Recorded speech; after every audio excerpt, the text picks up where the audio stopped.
warahmatullahi wabarakatuh. Perkenalkan, nama saya Mary. Di sini saya mahasiswa dari Stikes Harapan Ibu Jambi, Kesehatan Masyarakat. Nah, di sini saya akan menjelaskan tentang yang pertama itu pengertian kesehatan. Yang kedua adalah tantangan demografi. Yang ketiga adalah tantangan dalam mengatasi tren di era digital. Kemudian ada penataan transaksi data dan optimalisasi aliran data.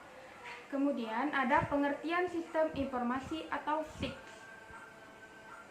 Yang kemudian ada rekam medik elektronik dan rekam kesehatan elektronik. Baik, kita masuk ke pembahasan pertama. Pengertian kesehatan. Kesehatan menurut WHO secara singkat adalah penggunaan teknologi informasi kesehatan untuk kesehatan. Dalam arti luas, kesehatan berhubungan dengan upaya meningkatkan arus informasi melalui sarana elektronik untuk mendukung pelayanan kesehatan dan pengelolaan sistem kesehatan. Istilah kesehatan harus diartikan secara holistik, tidak hanya terkait pada aspek teknis, tetapi juga menyangkut sikap dan pola pikir yang berwawasan global, dengan melihat pemanfaatan TIK tidak semata-mata untuk menunjang pelayanan kesehatan dalam hubungan dengan kepentingan lokal ataupun nasional, namun juga dalam kaitannya dengan kepentingan regional maupun dunia. Kemudian, bersamaan dengan masa transisi perubahan struktur organisasi dan pejabat di lingkungan Pusdatin, pemerintah menetapkan sasaran pokok dan arah kebijakan pembangunan kesehatan tahun 2016, yaitu 1. Memperkuat upaya promotif dan preventif. Kemudian, meningkatkan akses dan mutu pelayanan kesehatan. Nah, di situ ada pembiayaan kesehatan, penyediaan distribusi dan mutu sediaan farmasi, alkes dan makanan. Penguatan pelayanan kesehatan dasar dan rujukan, penguatan sistem informasi, manajemen dan penelitian dan pengembangan kesehatan. Kemudian yang ketiga itu ada penyediaan persebaran dan kualitas SDM kesehatan. Kemudian ada yang keempat itu meningkatkan pelayanan keluarga berencana dan kesehatan reproduksi. Ketua Indonesia Initiatives Forum Profesor Suhono Harson Supangkat mengatakan implementasi kesehatan di Indonesia butuh interoperabilitas dan arsitektur. Jika ada arsitektur dari kesehatan, akan terlihat ada kejelasan hubungan antara komponen di stakeholder, teknologi, people, dan proses. Banyak istilah terkait pembangunan kesehatan, baik yang personal, mobil hingga berbasis web yang tengah dikembangkan pelaku usaha di suatu daerah.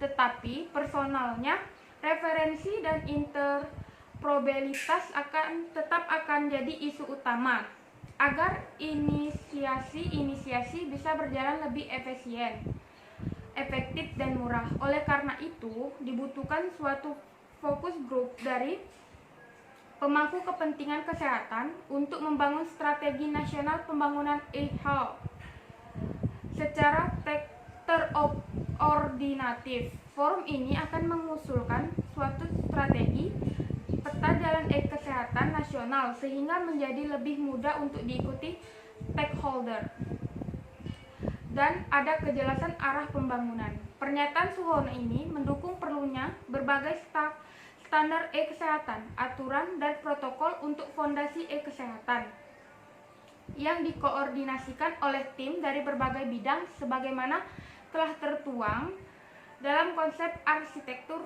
ekspresi kesehatan. Berdasarkan pemikiran ini, maka materi dalam tulisan ini akan difokuskan pada berbagai aspek yang berhubungan dengan kepemimpinan dan regulasi. Kemudian itu ada tantangan demografi. Tantangan demografis adalah cepatnya respon oleh sebagaimana masyarakat khususnya generasi muda, dalam memanfaatkan berbagai kecanggihan era digital pada suatu kultur budaya yang masih kental, diwarnai dengan paradigma cara berpikir tradisional sudah harus diantisipasi akan menimbulkan berbagai tantangan dan potensi benturan.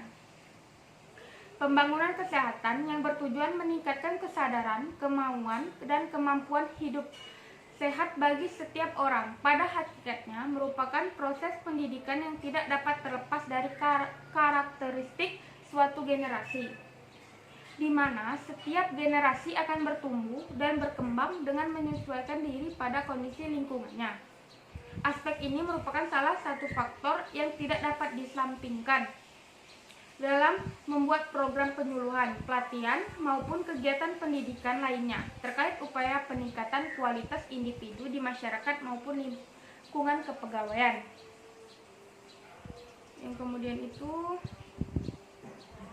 generasi Y, atau disebut dengan Gen Y, atau disebut juga generasi milenius, memiliki ciri menggunakan teknologi komunikasi instan seperti email, SMS, instant messaging, dan media sosial seperti Facebook dan Twitter. Mereka juga tumbuh dalam era game online. Kemudian ada generasi Z atau disebut juga E-generation, generasi net atau generasi internet. Mereka memiliki kesamaan dengan generasi Y, tetapi mereka mampu mengaplikasikan semua kegiatan dalam satu waktu, sehingga nge-tweet menggunakan ponsel, browsing dengan PC, dan mendengarkan musik menggunakan handset. Apapun yang dilakukan kebanyakan berhubungan dengan dunia maya. Sejak kecil mereka sudah mengenal teknologi dengan akrab, dengan gadget canggih yang secara tidak langsung berpengaruh terhadap tumbuh kembang mereka. Kemudian ada tantangan dalam mengatasi tren di era digital. Tantangan dalam mengatasi tren di era digital berbagai kepentingan penggunaan yang tumbuh akibat adanya kebutuhan dan ketersediaan sarana dan prasarana perlu disikapi sebagai proses yang wajar dan alamiah, tidak dapat dicegah oleh karena merupakan proses evolusi kultur budaya. Tantangan yang perlu diatasi adalah bagaimana kebijakan pusat dalam menjadi faktor pemersatu dari berbagai kepentingan agar tetap berada dalam koridor kepentingan nasional serta menjadi penguat kebijakan yang ditertibkan oleh pemerintah daerah. Kemudian ada pertumbuhan TIK di Indonesia. Setidaknya dapat dilihat dari 4 perspektif kepentingan, yaitu perspektif kepentingan kesehatan merupakan fenomena pemanfaatan TIK dalam lingkungan pemerintah, tidak dapat terlepas dari kepentingan internasional, regional, nasional, maupun lokal. Salah satu agenda WHO dalam meningkatkan kesehatan di seluruh dunia adalah mendorong kolaborasi antara pemerintah dengan organisasi internasional maupun organisasi non-internasional, swasta, dan pemangku kepentingan lainnya.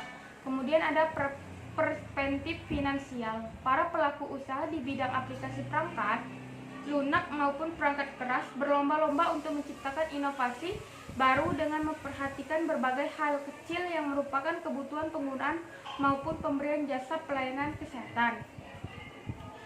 Kemudian yang ketiga adalah perspektif teknologi. Tren TIK mendatangkan antara lain makin baiknya komunikasi nirkabel untuk akses ke internet maupun telepon mobile makin bervariasi, teknologi video digital yang dapat menjadi sarana komunikasi dengan bahasa lokal, serta makin luasnya kemampuan kombinasi berbagai teknologi. Kemudian ada perspektif kedokteran, inovasi-inovasi baru yang muncul di bidang kedokteran akibat kemajuan teknologi antara lain rekam kesehatan elektronik atau kesehatan atau mHealth, telekesehatan atau telemedis. Kemudian ada portal teknologi, sarana monitoring jarak jauh, teknologi sensor dan wearable. Kemudian komunikasi nirkabel real time service. Dan tujuan penulisan di sini bukan untuk menerangkan suatu demi satu kemajuan teknologi ini, namun untuk menggambarkan betapa banyaknya kemajuan yang dapat ditawarkan ke pihak pengelola jasa pelayanan kesehatan maupun masyarakat pengguna oleh para pelaku usaha. Kemudian ada penata transaksi data dan optimalisasi aliran data. Penataan transaksi data dan optimalisasi aliran data e-kesehatan menyangkut upaya untuk meningkatkan pertukaran informasi melalui dukungan elektronik agar terselenggaranya manajemen sistem kesehatan yang lebih baik, aman, dan dengan biaya efektif dalam mendukung pelayanan kesehatan, surveillance kesehatan, literatur kesehatan, serta pendidikan, pengetahuan, dan penelitian kesehatan. Ruang lingkup e-kesehatan yang meliputi SIK dan telekesehatan pada hakikatnya adalah untuk memastikan bahwa informasi yang tepat dan terlaksana secara aman dalam bentuk elektronik dengan tujuan untuk mengoptimalkan kualitas dan efisiensi pelayanan kesehatan. Kemudian ada pengertian sistem informasi atau SIK adalah seperangkat tatanan yang meliputi data, informasi, indikator, prosedur, perangkat, teknologi, dan sumber daya manusia yang saling berkaitan dan dikelola secara terpadu untuk mengarahkan tingkat atau keputusan yang berguna dalam mendukung pembangunan kesehatan. Berbeda dengan WHO, SIK di Indonesia telah dikembangkan untuk dapat menunjang ketujuh subsistem kesehatan nasional sebagai berikut. Yang pertama, upaya kesehatan, penelitian dan pengembangan kesehatan, pembiayaan kesehatan, sumber daya manusia kesehatan, sediaan farmasi, alat kesehatan dan makanan, manajemen dan regulasi kesehatan, pemberdayaan masyarakat. Baiklah, yang berikutnya adalah rekam medik elektronik dan rekam kesehatan elektronik. Rekam medik elektronik dan rekam kesehatan elektronik data konsultasi maupun perawatan pasien yang diperoleh dari sistem informasi rumah sakit maupun telemedicine di fasilitas pelayanan kesehatan.